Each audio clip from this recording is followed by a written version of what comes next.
Good morning, good afternoon, good evening. As usual, this is your weekly Sofamanager Scottish Football Podcast. And on this week, we can be proud about Scottish football, hopefully. We're going to be discussing a little bit about the emotional roller coaster that was Scotland versus England in the Old Enemy Derby. We're going to look at the current state of Scottish/Portuguese/Mexican transfer markets at the moment, and who we think our own team, Falkirk, should be signing in their quest to win the championship next season. So I'm one of your hosts, Paul. Alongside of me is back from his Rangers scouting mission, but he got lost at the airport and ended up in Spain, not Portugal. It says John Brown. Hello, John. Hello, amigos. Looking tanned. Have a good time? Yeah, it was good, thanks. Hi. Much missed last week. And then alongside him, we've got our podcast debutant as of last week. It's brother Andrew. Hello. Might not see him back again. Anyway, joining us a bit later on, we'll have, of course, Darren to give us his review on the Spanish league, and we might get to a few more. We'll see how we go for time. So we'll be substituting Darren in for John. Alright, so let's get into it. So, everyone watched the Scotland-England game at the weekend? Indeed, yes, good Where game. did you watch it, John? And Sportsters. Good atmosphere at the pub there? For the last 5 minutes, aye. Last 5 minutes. Oh man, couldn't believe it. There was loads of hype before the game. I read the paper as I was getting my hair trimmed. Wow. And they were all saying it was going to be 2-1. And I was like, what optimism? And I started to get excited. I was like, we can do this. There's potential. Did you feel that same excitement, or did you have the pessimism? No, well, you know me, so... Yeah. Well, I was pessimistic last week, so much so that we didn't even talk about it in last week's podcast. I honestly expected us to get not the kind of royal thrashing that maybe some had suggested, but a comfortable 2-0 win for England should have been on paper. Certainly when you compared the two squads, our centre-backs who are inherently useless. I didn't mind them in that game, actually. I don't know. I thought Berra and Mulgrew did a good job. They lost their man for the last goal. Both of them. Well, I think Mulgrew, especially for the last goal, looked a bit lackadaisical. Yeah. In trying to defend against Kane. They were too hyper. I think everyone was like that, though. Aye. But no, I actually had, because obviously when Griffith scored that second free kick, 2-1 up, we're into 90 minutes, I'm thinking, we're through. And I had the Instagram prepared on the Sofamanager Instagram page, doing very well. Score updates for all the big games. Maybe, depends if I'm watching or not, to be truth be told. And I had it prepared, like 2-1, get this shared around, let all the English people know I was getting hyped, essentially, and put that out. I thought, there's no way we're going to concede, there's just not time. And thank goodness I didn't put it out. Indeed, that could have been rather awkward. It would have been a raging embarrassment. I know, I was in tears. I couldn't believe it. I could believe it. It's Scotland for you. But I was planning my night. I was going to come into town with you lot. I was like, got to get in the celebrations. Were you not planning your celebrations, Andrew, after the second goal went in? Well, I mean, I was in work, so I was jumping through next door just to watch the telly from time to time. Who would have been eating dinner at such a time, eh? You'd be surprised. So these rugby fans. Well, playing out in Singapore at the moment, obviously. So now we're going to go through and digest our thoughts on the game, but I think for me it's got me passionate about the Scotland national team again. Something I never thought I'd get back into, to be honest. Well, the last time I was on the podcast, I distinctly remember saying club before country. Yes. I'm going to take that back a little bit. Yeah. Until the Lithuania game, when I'll be right back to club over country. I know. That performance will disappear. Well, to be fair, that wasn't really that good of a performance, though. Really? Think about it. Who dominated the game? England. Yes. And what was the two real chances Scotland had? I think we had more than 2 chances. No, real chances, not but clear cut. Griffiths had a shot in the first 10-15 minutes. When we were on top, I would argue that. But then after that, we kind of sat back and... Well, no, I would disagree. There's a shot that Griffiths should have done much, much better with second half. And there was a free shot that Armstrong had that didn't go vaguely near the goal. I thought he was quite quiet. Armstrong? Aye. He didn't have the same kind of influence he did against Slovakia. Maybe he didn't have an influence in the game, but I thought he was quite good sometimes, because I think he did lose the ball for one of the goals. But he was one of the only players in that team dribbling the ball forward, dribbling at the England players. And I've been a strong critic of Armstrong. I've not really rated him. But I thought that was great because he was the only Scotland player who looked like he matched up to the Englishman dribbling wise. When he was doing that, obviously. I mean, off the ball, I didn't really notice him so much. I mean, I thought he was kind of quiet. I thought both fullbacks were really good. Tierney looked just as comfortable at right back as at left back. I wasn't that impressed with Tierney. Nah, I thought both of them handled it really, really well. See, for that first goal, I thought Tierney could have stepped up and tried to intercept the ball instead of leaning back, and it was his fault that they lost the ball in the first instant as well. I mean, I'm mostly basing it on how quiet Rashford was. Well, that is true. In that game, it was almost non-existent. You forgot he was there. But I think we look at all the England players. I mean, I couldn't name a standout from the England team. I mean, I thought the two holding midfielders, Livermore and Dyer, broke up what we had going forward, which was very little. I know, but I think it's very easy to do that. Yeah, probably. Dyer's a rubbish player. I really... I don't know if he can do a lot better. Oh, why? I don't quite understand why he's on free kicks. That too, it does make sense when you've got real architects like Dele Alli, or even Lallana. Harry Kane can Harry hit Kane them as well, yeah. I was actually furious when Griffiths did take that first free kick. I was like, let Mulgrew take it. Mulgrew has scored these For fun. all season for Blackburn. Griffiths looked like he, again, didn't have his shooting boots on that day. Because, again, two good chances that you should not be squandering. Yep. I think, beyond that, Griffiths had a great game. He played that holding striker really well for someone who's not a big man. Oh, it put any doubt of his ability at international level to bed completely. Oh, well, I think finishing. The free kicks, fine. Glorious free kicks. But he had to score from open play, I think. I think it would be critical, but... No, it was in that second half. He got that perfect pass through to him, he had to score. Well, he made up for it, that's for sure. He did make up for it. But you never know. I think those were like the only two free kicks of any note we got in the opposition half. Yeah. So well done, Ryan Fraser, Good for man. winning that. I was a bit sad we didn't get to see Ryan Fraser maybe dribble at them a bit more. But no, did his job. I thought Strachan, his starting 11 was bob on. I thought that was one of the strongest teams we could have put out. Yeah, it was as good as you could get with that squad. Substitutions, couldn't argue with them. I thought they were good substitutions. And I think even in the lead up to the game, the chat he was having with the media, I think Strachan nailed this game. He did. It should give him good momentum from now on to really... Yeah, this is all kind of optimistic. Yeah. But, you expect them now to beat Lithuania. See, this is where we go wrong. Exactly. Scotland fans. As soon as there's a game where we're capable of winning, that's important. It's just going to go rapidly downhill. I think so. Because, again, it's very different in a game like that where the bias just isn't on you.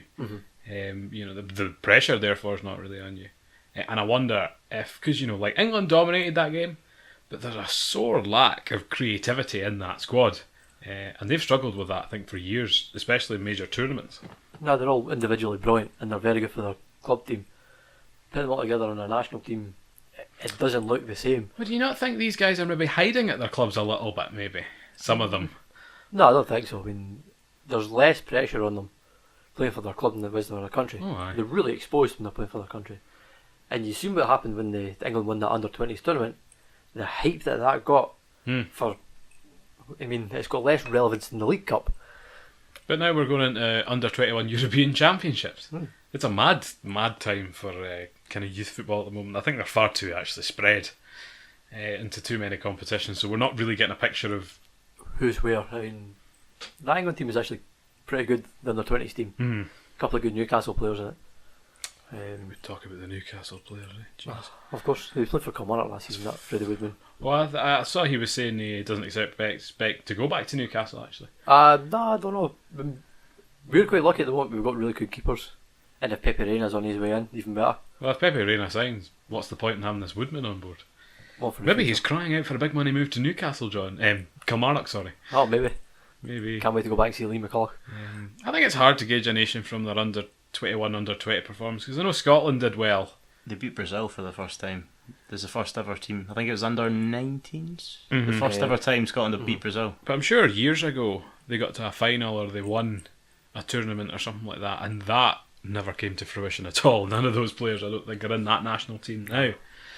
Which I guess brings me to the point that Scotland in that game were the much more experienced national team. You look at the age of those players, mainly kind of 30s, late 20s. Where I think England much younger squad, and it didn't look that way. It looked like the reverse, I would have said. Mm-hmm. Yeah, no, I would go along with that. It depends on what kind of perspective you want to put on it. You could say Scotland has experience. How good that experience is debatable. Well, England should have had that youthful. Those guys individually are really, really good, and they never performed on the day. No. And that's a shame for them, brilliant for us. But I guess they're back up for the rest of the tournament, and they'll go unbeaten again, you would expect. Yeah, well, I think there's throwing out some mad stats and commentary during the game. I don't think a ball's in the back of their net. It must be in a competitive match since 2015. It seemed a bit. For the Euros, they would have definitely conceded. For the qualification, that's I think that was where possibly the stat came from.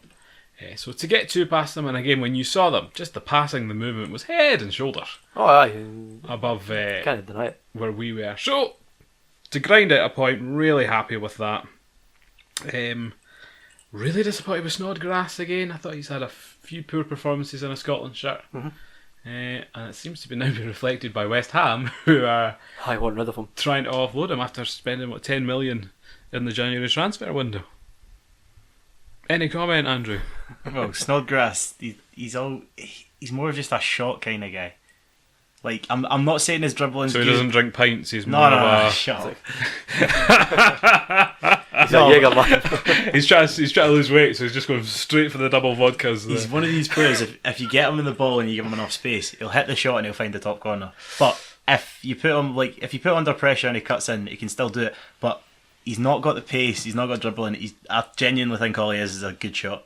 Well, he was a particularly good crosser of the ball. We played him a bit more centrally in that game, but I just thought poor in possession, poor passing. He let go of the ball too many times.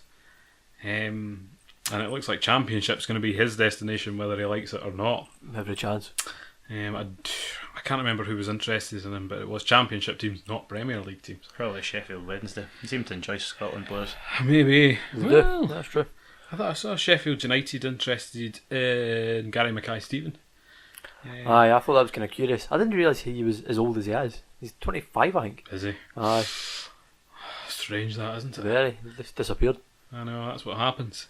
So I think that'd be a good move, just promoted. Bit of momentum there. So yeah, well done Scotland, I think, is what we have to say there. I'm pretty happy with the draw. Gutted we couldn't keep hold of it, but a point's a point, especially for that kind of game. Against England. I mean, the atmosphere at Hampden, the Tartan Army, was unbelievable. Which I guess, talks recently as well of the lease at Hampden not being renewed. What do you think of that? I wouldn't be opposed to it, but I don't know where they would go, if they would revert back to being at Celtic Park or Ibrox. Well, what do you think about it, Andrew? What do you make of Hampden as a kind of atmosphere? Well, I've always got an issue with running tracks around the stadium. I've always had that issue. There's not really a running track. No, but I saw a photo the other day. I can't remember what stadium it was, but it got renovated and they took away the running track. And then they completely just re-renovated. The Olympic Stadium in London. No, they left some of that in. Yeah, no, but they completely took away the running track and then they started from the bottom and then went back up. I don't know quite how they did it. So what, they sunk the ground in? Yep. Well, that's what they had to do with Hampden. Because ironically, you can't actually fit a full 400 metre running track around Hampden. No, you have to raise it. They had to raise up the ground. I mean, the one thing about it is it harks back to what Hampden of old looked like, that kind of ovular style. You can see the remnants for old Hampden and new Hampden. And I wouldn't be opposed if I was staying, but I would definitely want it a little bit more kind of... I mean, it's not so bad if you're sitting at either side. And it's like where we were for the cup final, when you're really quite far up the back. I don't know what you're talking about. Well, I sat in VIP hospitality the last time Falkirk were there. I really can't comment. No, I'm not a commoner like yourself. Wait, what is the view like from hospitality? It's very good, John, and the free booze and Scotch pies were a delectable treat. As were all the posh people we got to meet that day. When you start to see 23 men on the field, you've had too much. I high-fived Jonathan Sunderland. It was all very exciting. Not bad. I didn't high-five him, but I did see him. No Michael Stewart or Stephen Thompson, unfortunately. Yeah, the dream team of Scottish football punditry. I like Hampden. I've thoroughly enjoyed the games I've gone to there. I think the stadium's actually quite well designed. You know, there's only a wee walk up some stairs and you're in. Yeah, I mean, I quite like your idea about if you were kind of like dig it out, and you know, you could probably expand the capacity a little bit more as well. That would that'd actually work quite well. It'd be very expensive. Well, I mean, they already charge us £65 a ticket. That was the cheapest ticket you could get, £65, and that was right up the back. For us, like, even if you're a member of Tartan Army, and Tartan Army fees like £20. But if you look at the calibre of a Scotland-England game it is a very prestigious game. No, but even every other game, it's like £50 for a single ticket. Oh, aye. And even like the kids' tickets, they don't reduce them that much. It's probably like a £5 but cheaper. every game you're going to Hampden is like a semi-final or a final. Well, for us, yes, but it's actually cheaper for us to get in than it is to go to a Scotland game. Yes. No, but why would you want to pay £65 to go to a Scotland game? Yeah, I would never pay that to go and watch. So you wouldn't have paid £65 to be at that game? Nah. £65 is a joke. No, I wouldn't. Honestly, I wouldn't. After seeing it, would you have paid £65? No, I still wouldn't. Really? I would never pay £65 to go watch a game of football. What's the max you've ever paid to go and see Newcastle? £30. I'd love it if it was like £64.99. Nah, £35 is the Well, most under I've ever new Chinese ownership, that'll be different, John. I've been Chinese yuan. Well, we'll wait and see. I like Hampden. I would not like to see Scotland play at Ibrox or Celtic Park. I think It brings up a whole host of other issues. it kind of polarises things a little bit. And with the new kind of Tynecastle renovation, there's two teams in Edinburgh that have got a 20,000 plus capacity for games against. Oh, is Easter Road 20,000 plus? That's 22,000. Was it? That new AZ stand, that one. Aye. That seemed a waste of money at the time because they were getting nobody in it. You know, I mean, you've got that, you've always got Pittodrie as well. Or the new Aberdeen stadium that they're building. Even what Kilmarnock holds 18,000 as well. So there's small, kind of mid-sized stadiums. We're not playing Scottish national football at Kilmarnock. No chance, not on the plastic pitch. I was supposed to say it's Astro, isn't it? Yeah. Aye. But you know, you've got that if you're playing some sort of a Gibraltar or Cyprus or something. Well, when like we played Canada at Easter Road. Yep, 9,000 people showed up. Aye. See the price for that? The pricing was shocking. Aye. Absolutely shocking for that. Considering you were paying to see Fraser Aird and Luca Gasparotto, who drew with us. Luca Gasparotto never played. I know he didn't, but I'm just. those are the players akin. You know, that was the calibre that you were paying to see. I mean, Fraser the first 10 minutes, Fraser Aird played better than they ever played for Falkirk. Well, he scored, which I didn't see him do for Falkirk. He scored once. Did he? I scored against Ayr from 3-1 up. There we go. There we go.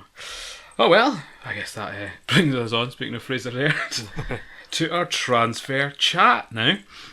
Of course, the biggest transfer news of the week is it looks like Alex Hunter is said to be leaving his club. Oh no. I know. You know who Alex Hunter is, Andrew? Of course I know who Alex Hunter is. FIFA 18 has been announced, and Alex Hunter might leave. It's extended in career mode. Did you ever get very far through that, Andrew, at all? The story mode in FIFA? It took me probably the first day it came out, I think I got through probably halfway through Alex Hunter's story, and it took me about 6 months to finally win the FA Cup. How about you, John? What's your history with FIFA? Nah, snap the disc. I think that's Ultimate Team for you, isn't it? I didn't even get onto the story mode. Story mode was good. I went on loan to Newcastle. Again, lost interest. I didn't play Ultimate Team this year, so wasn't subject to the stresses and strains I think John was. Absolute rage. I kind of want to get back into it next year, though, I think. Yeah, no, I'm getting there as well. New icons announced. So that'll essentially be Legends now be on PS4. So, fantastic, because I don't know anybody who actually has an Xbox One anymore. No, but then I live in a hole, so. There we go. So that's big news. I guess in legitimate transfer news, the big news coming out over the weekend was Jason Cummings has received interest from Nottingham Forest for, they expect, about £1.2 million. That's less than what was kind of muted for the Sunderland bid, the 2 million. Are you mad? £1.2 million? I would never pay 1.2 million for him. Well, I don't know actually. See, when you compare him to like what Falkirk have sold in recent times and that kind of player, that kind of age of player, yeah, 1.2 million is a player about right. I mean, he finished joint top scorer in the Championship last season. But he was injured for decent spells. Parts of it, suspended as well. But do you think Hibs really missed him for that? I don't ever remember him being hugely missed in that team. For the Championship, no, but That's true. getting in the Premiership's a different story. And I wonder how they'll cope. I think that's a risk. I think it's too much money for a Championship player. Absolutely, but I mean, the Nottingham Forest, that's peanuts. Oh, aye. Well, that's Mark Warburton, isn't it? I mean, it'd be curious to know if they value Cummings at 1.2 million, how much do they value John McKinn? It will be more, but I don't know by how much. Well, again, Jason Cummings will have a premium because he's a striker. Mm-hmm. And scoring, in the high 20s last season? Wouldn't have been far off. I think it was in the high 20s. So, but on that valuation, is Stephen Dobbie worth 1.2 million? Well, does he not get paid quite a lot by Queen of the South? 2 or 3 grand a week? Wow. That no, for a Championship team, that's more than half the Falkirk's playing budget for the week. Well, $3,000 a week's like 6 players. but he is scoring like all their goals, isn't he? Pretty much, he kept them alive. And He did.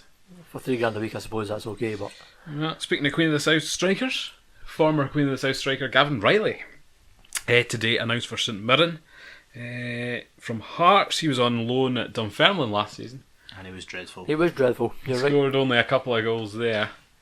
He was hopeless. I'm amazed that St Mirren have went in for him. Well, you look at his stats, and he did really well when he was at Queen of the South. That was a while back now. I mean, he was roasting the Queen of the South. He went to Hearts. And he was rubbish. He never broke into that side. And he took the step down again to Dunfermline, who were crap. They're relying on Nicky Clark to get your goals. Come on, that's a poor signing. But I think, but you know, when you're a team like that, do you not have to take a punt and kind of hope you'll rediscover these players' form? every chance. But I think him in particular is a bit of a weird one. I think a one-season wonder.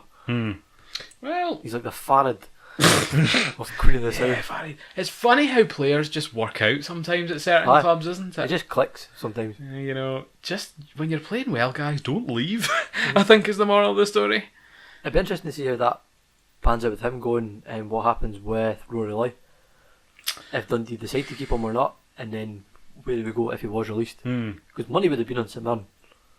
Oh yeah, I think he would go to St Mirren. Still, I'd take him back. absolutely, I would take him back as But well. would he go to Falkirk? Quite possibly. But how do you sell it to him? Because I don't think it's an easy sell to him at the moment. Like, what squad do they have for next season? Him and Austin up front would be pretty tasty. Oh, but what about the folk behind him? That's an issue. Because if Sibbald, Leahy we know is gone. Sybil will be going. If Sibbald goes, do I want to join Falkirk? Oh, we've got Tom Taiwo and... Mark Kerr. Yeah, you bet, yeah. Oh, I see when you say it like that, your heart just sinks. And I know I'm kind of ditching like James Cragen and Joe McKee. Well, I genuinely think Joe McKee, like when they played him holding midfield before he got injured the first time, he was a brighter spark because he plays like Mark. He's as good at passing as Mark Kerr, but he drives with the ball. He's not scared to run forward and then get the Falkirk team up. Whereas Mark Kerr just always goes side to side, and he sort of just works his way up in zigzag. It never, but directly. He keeps the ball. So did McKee though before he got injured. You've only seen McKee playing an attacking role though, not in a holding role. He was good in the holding role. He's been a bit inconsistent for me. So I guess he played 6 games, so you can't really judge him, can you? He's not a huge amount to kind of prove himself. I would hold reservations, but what we did see of him, he looked really good. The free kick and the play on was good. But even his kind of all-round play, I mean, he got shortly from the centre out, what would have been wide right. Yeah. And the away to Dundee United, completely, they just bossed it the whole game. So, I guess speaking of like who Falkirk should bring in, because they've probably been the quietest Championship club as of the moment. You think you're good for midfielders? Centre midfield, yes. I'd prefer four. a different centre, a different holding midfielder. I prefer.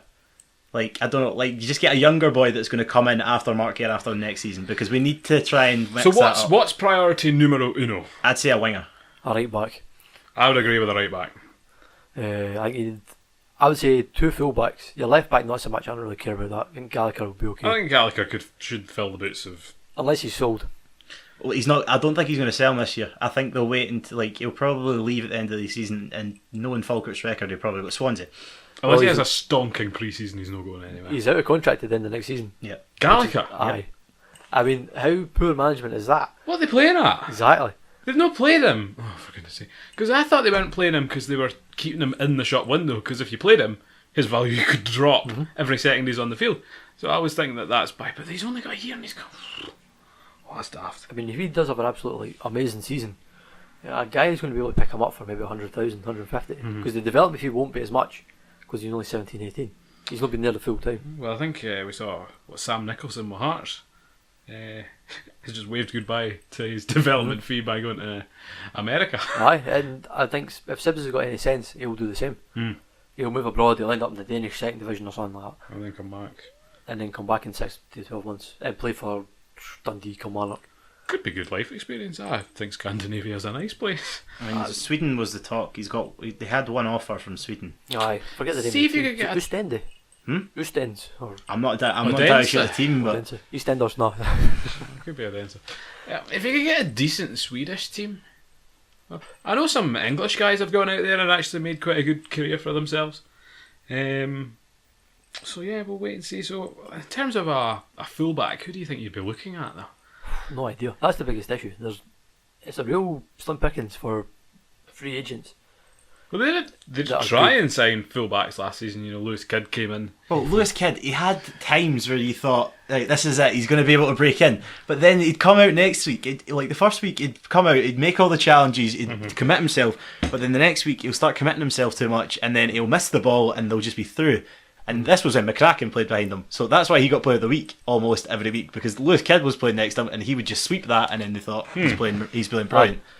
They're just covering each other's mistakes, that's it. But they'll keep Muirhead again because he's still in contract. I think so, and I think unfortunately we're going to see him like right back again. Yeah. Would you put are you maybe better putting him at centre back? No. Well, I let's don't know. keep him away from centre back because he's not, more of a disaster than Gasparotto. I do not like Gasparotto. So Gasparotto, he's a ticking time bomb, whereas Muirhead is even worse because he's a hothead as well. As soon as anyone pushes him over and he gets annoyed, watch the next tackle he'll put in. He'll just try and punt the boy every time. Aye, there's that. You saw it against Dundee United. Aye. I thought he always looked rather calm. Oh no, he is honest. He's had more red cards than he has probably yellows for Falkirk. Aye, he's got an anger management issue. I'd be interested to see if we actually going to change our formation next season.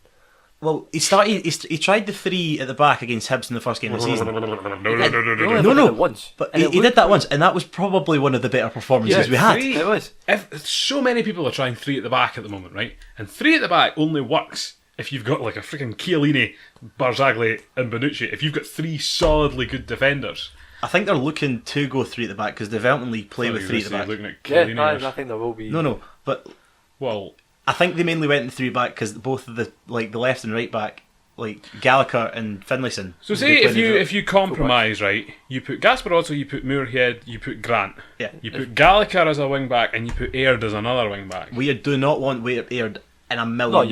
you're going to have Kidd at full wing back. Well, okay. Kidd at full back. And that's fine because he's a midget, but he's got a wee bit of pace. Not much, but not that fast. He's okay for a right wing back. So you're not sacrifice defending and put Aird there because there's 3 defenders in But behind. Aird's away. Well, you saw.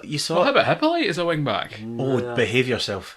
Well, he'll start diving in our box, and then he'll just give him a go. Well, why not? I mean, he's a pretty strong guy. I don't think he's But he's more of a striker, though. He was a striker. Bring him back. In a magical land, you would have. Cragen. Are you applying position modifiers to everyone in the Falkirk team? In my mind, you would have your back 3, your 2 wing backs. You would have, say, Cragen and Joe McKee. Right. You would have your attacking midfielder, and then you would have Hippolyte and Austin up front. No. Yes. I wouldn't trust Hippolyte up front again.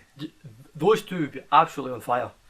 I mean, they're perfect. They've got the pace. They can drag each other. It's almost like what you wanted Bob McHugh and John Baird to be. Yeah. Those two up front. In theory, that was the perfect partnership. That should have been good. I love 3 foot too small. Because again, if I was to ever set up a team, I'd go on the Mackie Miller principle of the Aberdeen team of yesteryear. You've got Darren Mackie, who's run. Mm-hmm. You know, he'd run off of Lee Miller. Mm-hmm. You know, so you've got the best of both worlds. You've got the pace in behind, or you've got the guy who's going to run at the ball and get it into him somehow. And I think that's a brilliant way to put a football team. Right, please stop with 1 up front, especially in the Championship. Because there's no striker in the Championship good enough to actually finish solely by himself. And we saw that from Austin in the playoffs. Stephen Dobby.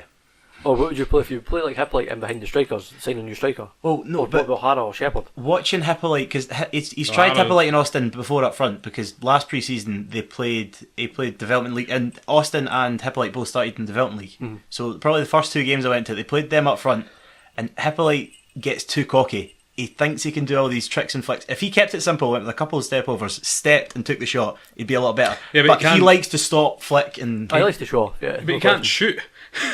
So I think that's what he's probably distracting from. No, but because his crossing's nearly as bad as Muirhead's. Yes, but he's not a winger. Then what on earth is he? He's meant to be a striker, but we just had to settle for playing him left mid. He's got the pace and he's got a wee bit of trickery, and if he's really on form, it looks fantastic. So bringing this back, right? Because we're just talking about if the Falkirk players were actually good, where we'd play them. Yeah. That's not the case. That's not what you have.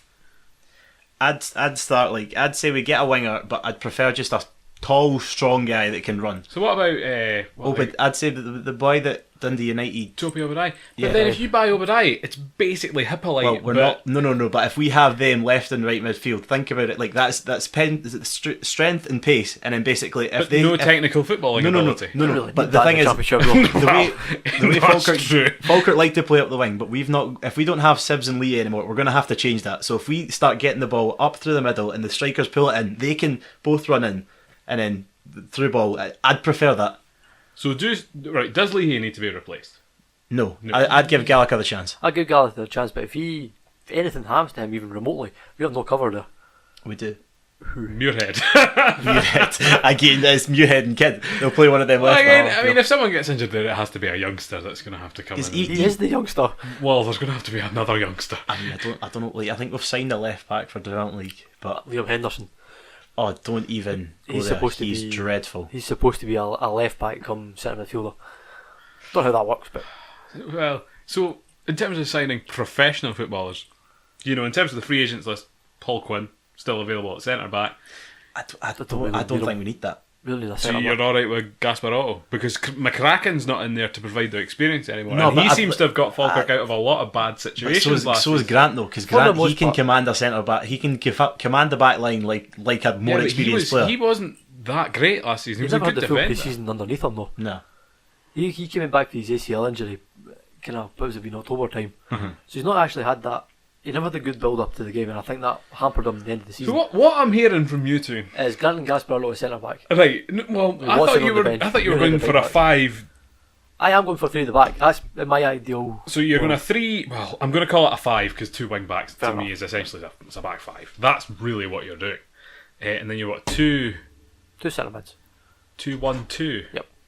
So a 5. You need your wing backs for pay. For Well, your wing. to be fair, I think that works quite well for Falkirk, who don't really go down the wings that often anyway. No, and it's you've all- got that option from the wing back. it's So all good idea. possession based. So I guess another person who is Billy King signed with anybody yet? Yes, he's Aye, Dundee United pre-contract. Yep. I wouldn't really want him either because No. I think he's an absolute bust. He's a sand dancer. What? I've never heard that. You've never heard that expression? No, I've not. Oh, brilliant. Alright. So who is good enough for Falkirk? Who's good enough for your Falkirk Bears? Will Volks, Lyle Taylor. Oh, get it! Well, Get a grip! Get an actual grip. You people need to be put in your place. Falkirk are rubbish, right? Completely rubbish. You're sitting there saying, I'd still play Gasparotto, who's useless. Muirhead still mysteriously will find his way into the team. You're still playing Kerr in this mysterious lineup of yours, who everyone's been moaning about all season. Yeah, but that's Peter Houston. At what point is he ever going to listen to the fans? To be Exactly. serious.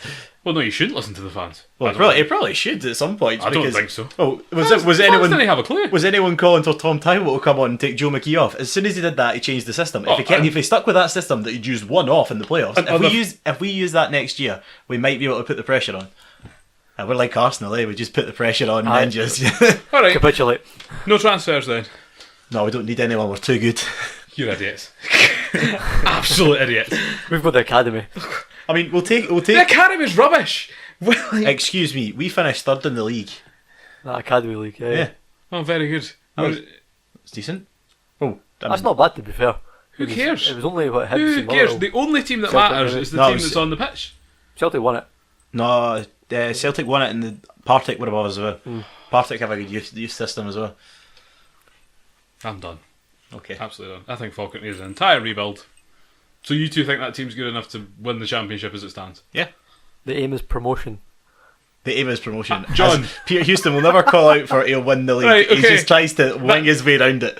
John, that team's never going to win the playoffs. Nah, there's never. not a hope in hell. I could put a bet on for the next 10 years Falkirk aren't going to win the playoffs. I think we should just sign a striker like Bob McHugh, who actually You can't! Bob McHugh went to Moran! No, like Bob McHugh in the 90th minute, because when he played in the 90th minute, Rory he was Loy. cracking. Right. Exactly, I'd take Rory Loy back. Rory Yeah, Loy's not but- coming at you. How do you know? Yeah, I think he might, never to be know. honest.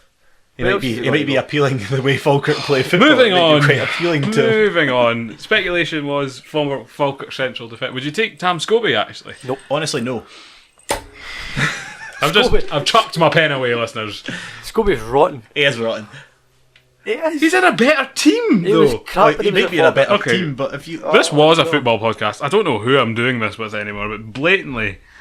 But he has reportedly been interested in moving to Dundee with Neil McCann. Dundee are rotten though. They're welcome to him. I don't respect your football opinions anymore. I don't. I'm not even listening. Dundee, of course, Neil McCann, who Tam Scobie played with at Falkirk. But he's negotiating a new contract with St Johnstone, so that's probably just a ploy. As we said on the Instagram page, also Moussa Dembele set to make an announcement on his future very, very soon. Put up a cryptic Instagram story today about his future.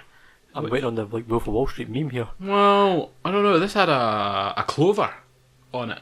Right, so if it has a clover on it, he's obviously going to stay. No, he's going to Panathinaikos. That could be a shout. That could be a shout. So we'll wait and see. It's an interesting one, but interest in him's kind of cooled over recent times. We thought AC Milan were looking to be front runners. AC Milan, I think, have gone on Diego since Costa. and signed a few 3-4 players, I think. Yeah, they And got they're big looking money. at- Big Chinese money. Chinese money punted in. And they're looking at a Porto youngster right now who seems to be very, very talented. Oh. So keep our eyes on that. Poor Rostov guy will need to wait. Well, As will we when we get the phone call. is that Peter Houston? I've signed players! I've signed players! He signed me if he wants a 5s team. Absolute plonker. Bye, Andrew! Bye. Bye. Thanks for saying bye to the listeners. Bye, Liz. Goodness sake. Don't worry, you'll never hear from him again, listeners. Or John Brown for that matter. Absolutely. No idea what these lads are on about. So we'll wait and see there. John Baird to Inverness Caledonian Thistle looks increasingly more likely. Fingers crossed. I think there's a coaching role in there for him. That's why he's going. Well, you know, he has been the quintessential journeyman and he's stayed at Falkirk for 3 or 4 years. Which is probably the longest stint in his career. I think it is. A stellar season in 2015-16. Aye, the 6 months when we got to the cup final, he couldn't play 'cause he was cup tied. Mhm. A good kind of start there. So I would have been 15-16. First half of that season was unbelievable. He couldn't stop scoring. And then He kind of fell off a cliff after six goals last year. that. Yeah, it was It's quite sad, and you can't deny the guy's got fantastic work rate and everything, but yeah, he needs to. I think he's looking to the future now. This is him moving into coaching. I mean, you kind of need to start looking at a legacy for yourself at a certain point, and you know, I think he was remembered fondly maybe by Wraith fans. I think he will when he retires as well. There's always that kind of wee rivalry when you're playing against a former team. Once he retires, everything kind of reverts back to he was a legend. Aye. Well, we'll wait and see. But I guess Inverness will be looking to discover that form of previous seasons. They're looking for a kind of veteran of the Championship. Aye, I think they're going to struggle, to be honest. No, I think they'll be alright. Do you have another bet? I don't think they'll go down.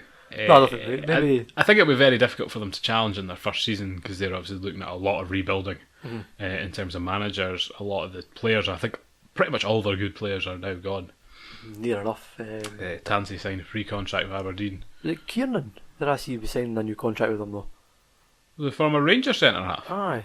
No, what's his name? Rangers players are littered all over the Scottish lower leagues. Kiernan wasn't his name.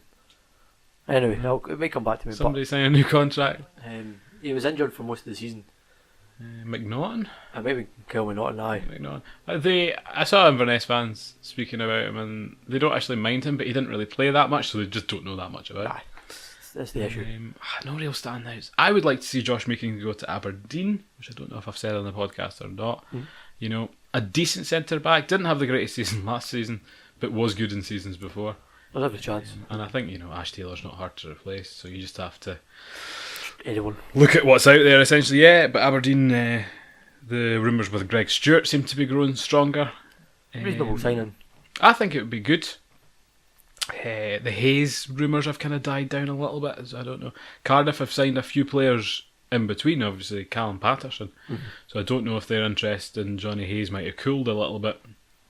And with Mackay Stephen now out of the picture at Celtic, apparently going to Sheffield United, it's kind of less scope for negotiation, I think, in a deal with Celtic for Johnny Hayes. And I think the rumour was, Celtic pay for Johnny Hayes, they'd get Ryan Christie on season-long loan. I think that's no good. They need to get Ryan Christie outright.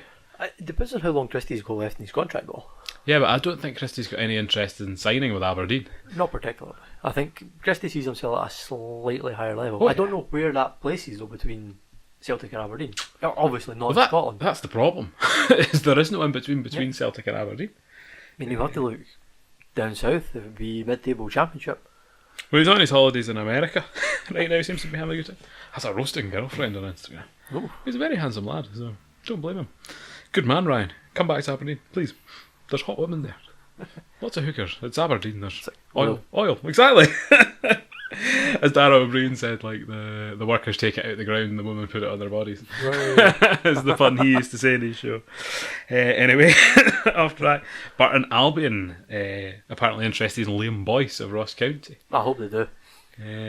I mean, he's someone that's kind of not attracted interest, but has scored heaps and heaps of goals for them. I'm surprised that no one's made a move for him up to this point, or at least been linked with him. Yeah, so I think my valuation would be anywhere between £500,000 to £1 million, I think, for him. If a chance, 600,000 would get him, no problem. I was going to go over $1 million. I thought, nah, he's probably... Definitely not. I think the fact he's playing for Ross County and his age, where they finished in the league. Yeah. He's an internationalist now, though. I think he made his Northern Ireland debut in the recent internationals. I'm fairly confident I could play for Northern Ireland. Well... made a good impact there. So no good luck to him. I guess that covers most of our Scottish kind of transfer rumours. Yep. Again, if you hear anything more, let us know either on the Sofamanager Instagram page or Twitter or the sofamanager.com website itself. Indeed. Lots of interesting content on there. John's been writing a Confederations Cup preview. If you're interested in that, not a lot of coverage of that elsewhere. So that'll be really handy. And a really cool look at Mexico versus the USA. Soon, indeed. So lots of social media punditry there at the Estadio Azteca. Looked amazing. What was the attendance? Oh, it must have been nearly 100,000. When I saw the pictures, I was like, wow. At the Azteca, it must be nearly 100,000 people. I've seen a few kind of like build-up videos for the US part, and they get put in a cage. Oh, do they? Which is very unusual for US fans, and the Mexicans are climbing all over the cage and just trying to get at them. But I've seen these like MLS Ultras videos floating about Facebook, and it's like, we're better than your team. We're better than your team. It's like, the Vindaloo song. Switch out Vindaloo for barbecue. I can't get it out of my head. I really can't. Oh, but it's so bad. It's like glorious. I like what they're doing. They're trying to create a community. They're trying to get involved, and they're keeping it peaceful, which is nice. That's cute. So no. But to the biggest movers and shakers in the transfer window, Glasgow Rangers.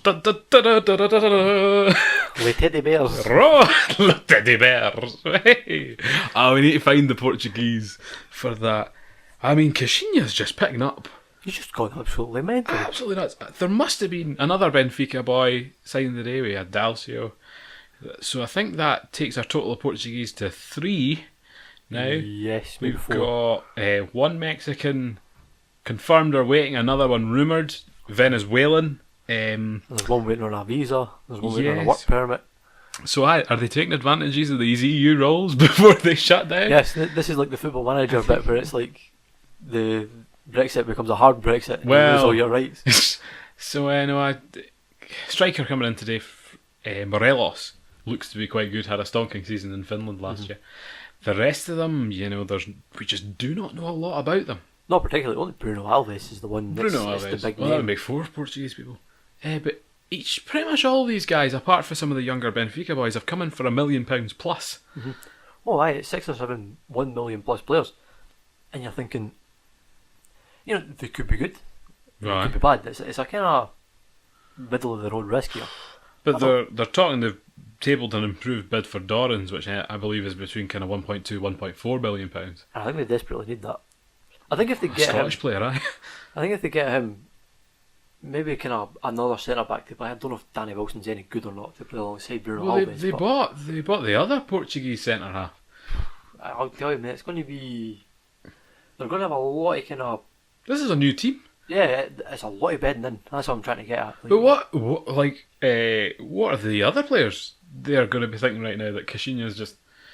I see that Josh Windass is out the door looking to go to... I think League One clubs are interested, which I think reflects how unsuccessful his stint at Rangers has been. Joey Gardner certainly won't be hanging around, I don't think. Well, I think bids have come in for him, much below the £1.9 million Rangers paid. Yeah, not even that. I'm still trying to get rid of him. Well, you're going to have to take that hit, but... Barry Mackay leaving. If he actually does leave. I don't know if that's true or not. I don't think Barry Mackay will leave. I mean, it's been a bit of a nightmare trying to find a lot of the kind of like retain lists for some of the clubs from the Sofamanager transfer page. Oh, at Sofamanager.com. Been really difficult. And Rangers and Celtic in particular don't publicise who they've released. No. Well, there must be a really tactical reason behind that. Yeah, it's unusual. You usually see it the kind of start, like the day after the last game of the season. There's always the retain list and who's been released. Yeah, but you don't see the people who they're negotiating with, obviously. No. So you're kind of, it's on guesswork. So if you do go on it, if you're lucky enough, please tell me if I'm missing anyone. Because I really got a message through the here, John. It's really easy. It's on the Celtic webpage. I guess until you see it on like a BBC site somewhere that someone's gone to somewhere else. So I think the point to make about Rangers is that, is it too much, too young, too fast? It's a good lyric reference to an Airborne song that was in Guitar Hero like forever ago. I mean, so are they going to try and challenge Celtic this season with the money they're now pumping into that team? They have to. It's all or nothing. But and of course they'll enter Europe really quite early as well. Well, first round. That's the question I was going to ask. Do you actually see them getting into the Europa League? Because that must be what they're looking to do. I mean, this is kind of flown under the radar a little bit. Not a lot of people are talking about Rangers in Europe. No, nobody. And I'm quite surprised because normally that's a big talking point. So it'll be good to see. It's a luck of the draw, I guess, because they'll have absolutely zero coefficient with them being out for the last 5 years. Well, they're going in at the first qualifying. The very first qualifying but stage. They'll be unseeded as well, so they'll get the bigger teams fairly soon as they get further on. So it'll be like Aberdeen. Safe to do get Aberdeen. I don't think they can. I think it's highly unlikely. But you know, it'd be really good to see a Rangers versus, I don't know, Hertha Berlin, which is distinctly possible. I think based on the. That would be bad. That would be very, very bad. I tell you, I would go just as a neutral, cracking trip. But it's that kind of thing that could happen. But I mean, with the money they're spending, by the end of the transfer window, this could easily be £10 million. I think so, but you know, Dave King's got £30 million. So, but you can't. That is the problem with Rangers. You cannot live beyond your means anymore. That's what they did when they won all those Premiership titles, and the whole thing came crashing down.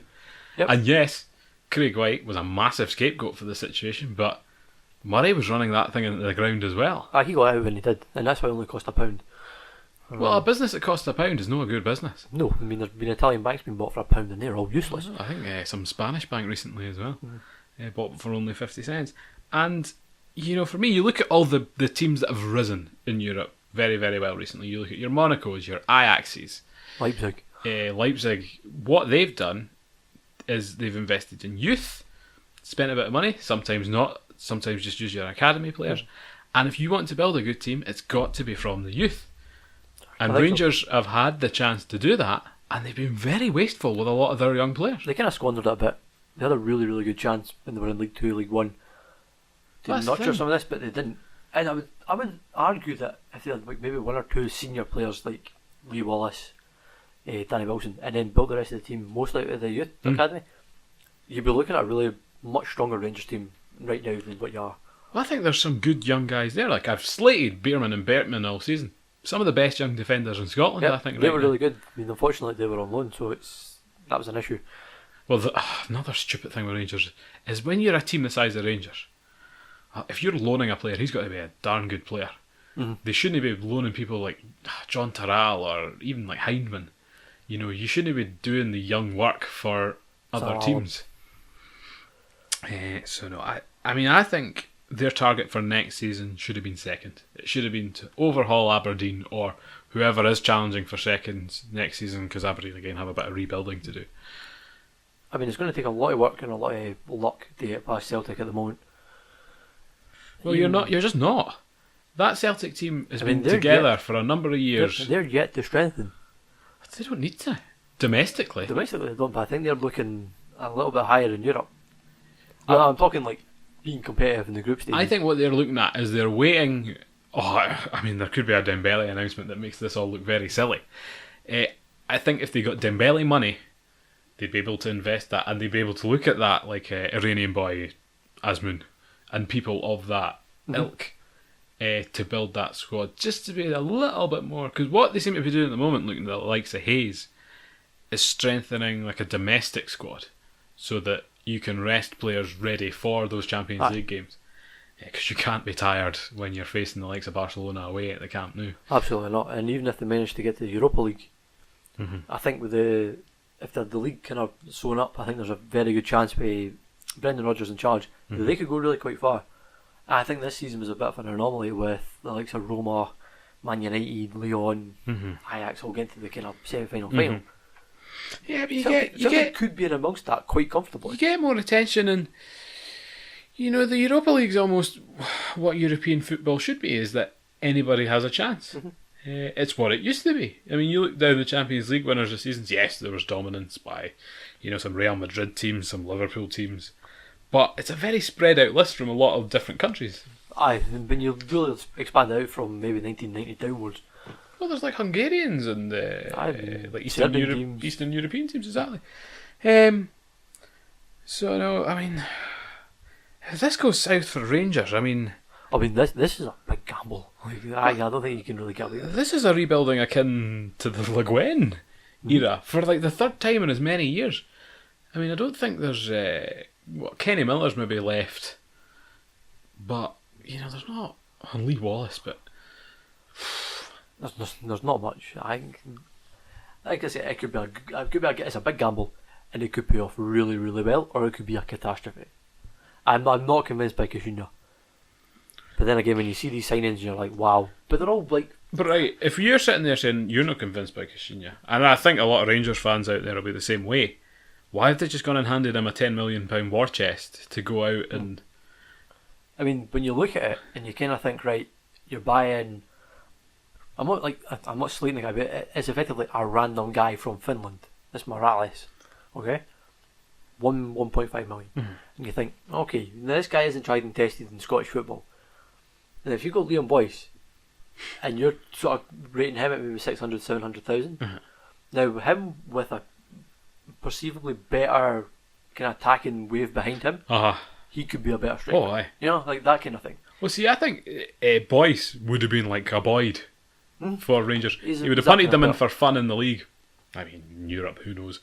But I don't mind them sort of strengthening their attacking midfield or creative players, because I don't think Scotland has that type of player here. No. We don't have that kind of flair player. But if you're looking for just a striker, you've got players like Liam Boyce there who were better supplied, would score goals, no problem. But the players he's signing, I think from Mexico in particular, these are not players playing well in Mexico. These are players that have played well. I mean, if they're that good, why are they leaving and why are they coming to Scotland? For what is not very hard negotiations. No, and I think, granted, I don't know what the kind of living life is in Mexico. Oh, yeah. I bet it's kind of you live in a compound, but I suppose you live in a compound when you're in Glasgow anyway. But yeah, oh no, they're fine. They all live in Mulgai and Rangers, Ardmena, Ibrox, Govan. Nah, training grounds, flipping in the posh end of town. There's a Waitrose just down the road. I'm surprised. Drove by it once actually, and I was like, no, Rangers training ground, can I be here? And lo and behold, it's in the posh end of town. I don't know. I just think some of these fans are kind of blinded by their support, because I've been getting a lot of comments on like Instagram feed and stuff, because I've been raising my concerns about the amount of cash. And they're like, oh, don't worry, the cash is there to be spent, and I'm like, it's all credit. You're stupid. And that'll earn me popularity points, but it's fine. It's all anonymous. We only have a small listenership right now, and this will be in the season 1 archive pretty soon. Anyway, so no, I think very dangerous times for Rangers. I don't think this will work. Yes, they might well finish second in the league if there's no competition, and I think there's every chance of there being no competition for second next season. I think Aberdeen will probably drop back a bit from where they were this season. Yeah, possibly nowhere to be seen. No, Hearts cannot keep going. No, Hearts aren't making the signings they need to. St Johnstone, very good, very consistent team. Not a team that's going to finish second. No. Hibs are going to be the black sheep. So we really don't know the kind of red herring. I mean, they're the ones to watch, because I think, well, they may not have a great team, they're going to have a great support. Mm-hmm. And you know, I can sometimes drive on a team. Well, they're coming up with the momentum, and Absolutely. we saw what it did for Hearts. For at least half the season, anyway. Under good management, at least. So I know. Have a lot of concern for Rangers. Have a lot of concern for Falkirk, but that's clearly not shared by delusional fans. Well, we'll see. I think Falkirk will finish mid-table if they don't change something. No, to be brutally honest, we do need 1 or 2, 4 or 5 actually, really good players coming in. Well, it was interesting hearing Peter Houston actually on the radio before the Scotland game. Was he? Aye, he was. Well, he was doing the Scottish Football Podcast on the BBC, and he was talking about his time scouting at Celtic, which I know you've mentioned on the podcast before. Yes. I was like, I was quite interested to hear about this, and he was talking about how they had Dele Alli on a list at Celtic, and I was going, wow. I mean, he would have never gone to Celtic. He didn't say anything beyond that, so I think Peter Houston was actually a pretty rubbish scout when he was at Celtic. I'm fairly confident. I did hear he was on Radio Scotland. I haven't actually heard it myself, but it was along the lines of he didn't know anyone in that Scotland under 20s team. No. You know, like, you were a scout for Celtic? Yeah, no, surely they would have been on our radar. His scouting seems to be very... And I noticed that the first thing, like Lee McCulloch did when he went into Kilmarnock, was sign a scout. I thought, a good scout at that. That's where you need to be these days. And if you want to build a good team, because you look at the footballing director at Southampton. His name. I'll bleep that out, don't worry. It'll come back to me. It's okay. But did he not have a part in the Falkirk scouting system at one point? He built that academy. Like, literally built that academy. All the good players that came through, Kingsley, Fulton, were all nurtured by this guy. He goes to Southampton. They're producing unbelievably good players. For Liverpool. And for Liverpool. And it's the Inverness Cali to Aberdeen. And you're kind of looking at it going, right then, where are these guys for us? Like, surely Swansea as well. Well, you know, and that's why I think Rangers were so keen to get him as the footballing director. So, moral of the story, if you want to build a good team, it all starts with a good academy. Good academy, good scouting. Oh well, good transfer chat there. Thank you very much, John. As I was saying, go and check out Transfer Centre for all the latest transfer news. So shifting gears a little bit now. Thank you very much, John. We're going to switch to Darren. Back to our European football review. And this week's European football review is going to be La Liga. So what were your thoughts on La Liga this year? Real Madrid obviously just taking that Liga. Yeah. Well, I felt it was really good in terms of how it went down to the final day. A wee bit different, something different this season.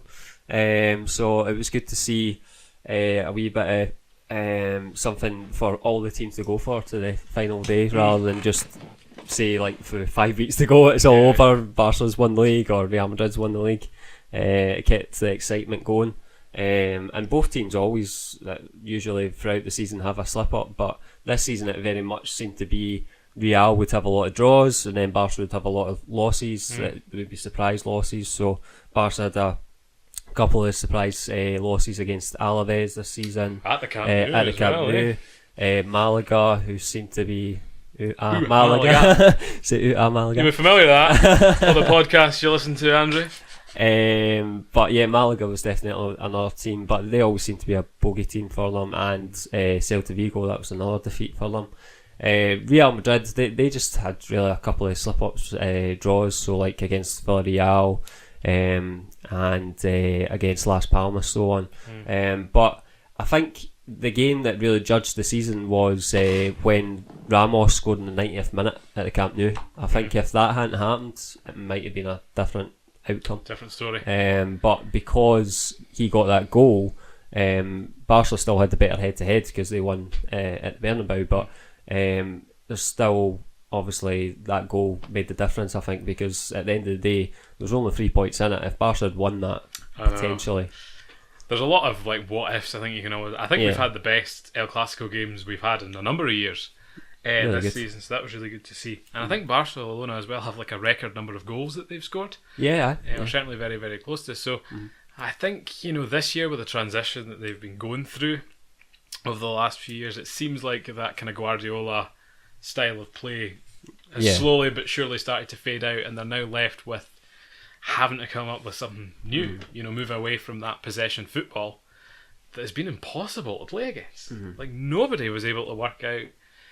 And do you think the defence have maybe been found out a little bit this year? I think more goals conceded. Yeah, I would than say usual. so. Yeah, I think they'll need to make a couple of signings in the summer. I think that's just a given. Because if they go into next season with the same defence, it's going to be the same story again. I think. But I think with the new manager coming in, Valverde coming in, I think it will make a From a very good team. difference. Oh yes, Lots aye. of good experience. One of your favourite teams. Atletico Bilbao, I'm glad to see. But I think he will still have the same sort of, as you said, like the Pep Guardiola. He had a completely different style of football to Enrique, so on. But he will continue that sort of Enrique style probably. But he'll get more out the team probably, I think. So what do you think of Enrique's reign as a whole? Overall, I think it's really how he started was superb. He won the treble. He did, so that's not a easy feat. But that was brilliant. But the biggest problem for him was that he started off so well, it just started going down from there. So he was there 3 years. The first year, he won the treble, superb. Second year, he won the double, and then the last year there, he's won one cup. He won the Copa del Rey. So you just seen the sort of downward spiral. So it was always going to happen. I think the Barca fans were starting to get a wee bit unrestless with the sort of style of football at times and lack of sort of change formation or lack of changes of the players. He just wouldn't change it when you could obviously see that it needed to happen. I think this year as well the squad maybe hasn't quite been as deep as it has been. No, lots of new signings and yeah, I think that was another thing that kind of like put the nail in the coffin. Really, it was he had brought in all these new signings, Andre Gomez, so on for 45-50 million, and he's brought in Andre Gomez. Umtiti, to be fair, has not been too bad, but still like Digne, so on, and Denis Suarez, they've not made a big difference to the squad, and that was the people that he brought in that he said would give the team a bit of depth, but it's not really happened. And then you look at Real Madrid, and they're the team that never brought anybody in, and they've brought the youth through, and they've done outstanding. I just had the team there. I guess one of their youngsters obviously scoring in the Champions League final, Marco Asensio, who seems to be he's a real talent. Well, they say very highly rated. So lots of potential in FIFA. I know that. I think I've seen people literally take him to 100 rating, which can actually happen. Weird. And also Barcelona let a few people go. Sandro went to Malaga and had a really, really good spell there, so they'll be ruining that mistake. Other teams, Atletico pipped, I think, Seville to third place just about in the end. Yeah, Seville really just fell away during the middle of the season. I think it was because they started focusing on Champions League a wee bit more, and then that basically just the league campaign started to disappear. But they were doing really well in the league to begin with, and then Atletico Madrid kind of pushed on and they got into that third spot, and then basically Seville just couldn't get back above them after that. It's a shame. They've just not really rebuilt that kind of Europa League winning squad, I think, as well. Like, they had a few good people that left, Kevin Gamero going to Atletico Madrid. I think Kevin Gamero is a fantastic striker. Yeah, he's very much like a really good Darren Mackey. Is how I think about Kevin Gamero. Not even lots of running, lots of pace, lots of effort. You need to stop saying that. No, Kevin Gamero, I loved him when he was at PSG. I was very sad to see him go. I'm glad to see him at Atletico, actually. But they replace him with the FIFA god that is Wissam Ben Yedder from Toulouse, I think it was. And he's not provided the goals. I think Vieto was another striker in there that's just not provided. Is he not a winger? I think they played him more he plays as a winger, sometimes as a striker. Just depends what formation they're playing. So I think it's just a few signings there, and they could maybe get back to. They could, yeah. I think Seville will struggle a wee bit more because they're losing like their sporting directors, and I think their budgets next season might not be the same as what it's been this season. They kind of went for it this season to bring in a couple of players, so I'm not sure it'll be the same next season. They've lost the manager, so it'll be interesting to see what happens in the summer in Seville. Speaking of signings, Atletico Madrid, yes, who have had a ban upheld. Unusual. I think you were saying that they dropped it against Real Madrid. Real Madrid, yeah. So try to think Barca's? No, don't think it was for Barca. I think it was upheld for Barca. It was upheld for Barca, yeah. So they now have a dry period where they can't change anything. But I saw that Griezmann has very kind of honourably said, with this transfer ban, I'm going to stay around. Yeah. Which I think is very, very decent of him. I'm actually surprised because he's been there for a long time. He's done his service. Yeah. So yeah, I mean, they don't really have any options for next season, do they? Not really. Well, obviously with this happening, it means they can't bring anybody until January, so it kind of holds them back from going and getting a couple of good signings in the summer, and it'll probably hold back a couple of players from moving there. Obviously they can't play till January, but they're probably going to say to themselves, well, unless it's going to be the right deal for them, they're not going to play for 6 months, so are they going to be happy to do that? So because they were looking at like Lacazette, but that deal's probably going to fall apart now because it's 6 months until he can play for. I think Lacazette was super, super keen to go there. Yeah, and he's come out and said that, well, if I have to wait for 6 months, I'll maybe think about it. Might still happen. Which shows you how much he doesn't want to go to the Premier League. Crazily enough, someone who's had major interest from Premier League clubs for years. I'm actually surprised he's been at Lyon as long as he has. So I'd still expect to see him there. I don't know how they'd structure that. Not sure. Can you sign a 6-month contract with Lyon and then move? Well, I'm sure they'll think of something. Yeah. But no. Meanwhile, Kevin Gamero, my fave, the Darren Mackey of Spain, still plays on there. Probably a bit of work in the midfield that they need done. But as far as below them, I don't really know. I think Bilbao. It was Villarreal that came 5th. They'll be the same as next season. I think they'll do just as well as they've done this season, I'm sure. They're a very work sort of ethic club. They do the job, but they don't do any more, so they're quite happy to go to a level and then that's them. And what's that? Sad to see Celta Vigo missed out on a Europa League spot after doing so well this year. But I guess that took it out of them as far as the league performance.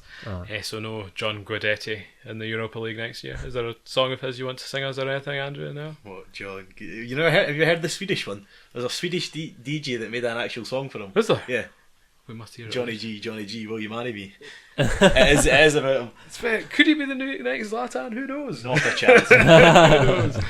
So no, sad to see them, but who was relegated from the Liga? Osasuna, Granada, and Sporting Gijón. Yeah. Oh well, I don't not think really any big losses there. No. I think Alaves had a fantastic season considering. They did, considering that's the first season up. Yeah, and they got to the final in Copa del Rey. There's a few teams in there. They're saying get average gates of like 4,000 or 5,000 in La Liga. Yeah. So on the same attendances as Falkirk. They're doing astounding work, frankly. And I know the budgets will still be bigger and such like that. So yeah. No, a very interesting competition, I think. Definitely Real's season, I think, with the just about La Liga title and Champions League. It's so tight at the top that you just can't. Yeah. You can't slip up, and they both did. And, I think it's the first time in a while that Real have won the league, isn't it? So. Yeah, first time from 2012. So maybe just about time. Yeah. Just about time. So that brings us to the end of our La Liga review. And I guess that also brings us to the end of our podcast for this week. I'd like to thank all my guests, John, Andrew and Darren, for all their analysis. And we'll be back next week. John and I will be talking a little bit about the SFA's Project Brave and the cutting of youth academies in Scotland and whether that helps. We'll also be back with transfer chat, and also it'll be my Ligue 1 review going up next week. So stay tuned for that. So thank you for listening, everybody. youtube.com/Sofamanager.